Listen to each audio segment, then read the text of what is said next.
What's up, guys? We're actually heading to Tampa. We're meeting up with Robbie. If you guys remember, a few days back we did a video on Robbie's dyno session for his GTR. Made 546 horsepower.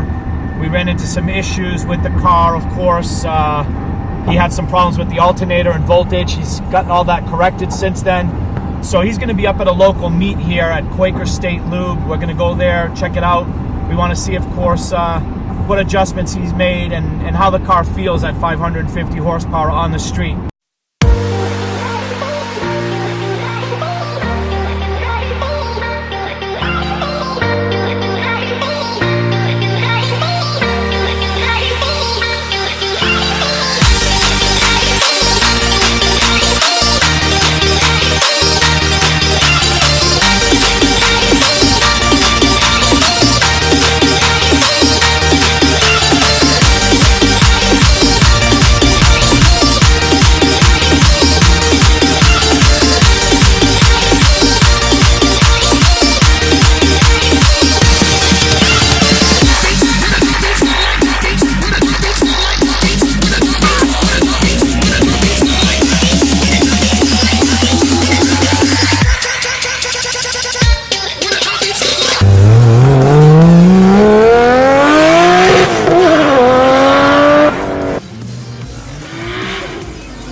Okay, we're back with Robbie. We got done checking out the car. I mean, clearly he's made some adjustments to the car since the dyno session. I think he repaired what needed to be done, right? So I got the new alternator kit through Platinum Racing Products, and I also ordered some stuff through Haltech to fix the idle issues we were having. I'm still waiting for that to come in the mail, so that'll get fixed, and then I'll probably bring it back to Martin with RS Enthalpy after I get the speed sensor that I need, so I can get the rolling launch control and stuff like that working. Other than that, I mean, everything. Pretty happy with it, yeah. I mean, it sounds great. The car sounds amazing. It's definitely putting the power down. I mean, what are your goals, really, if you get everything done? I mean, I know you want to... I'd like to make like 650. Well, we want to thank you, Robbie. Thanks, man. I mean, we're definitely going to be following up with you, checking out, making sure everything's all set. I'm dying to hear this thing make one more pull. So, I mean, we're going to hear this car obviously lay the power down on the ground. So we hope you guys like the video. Make sure you guys subscribe to the channel. Make sure you also, of course, check out his Instagram page. Your Instagram is? Skyline_Robbie.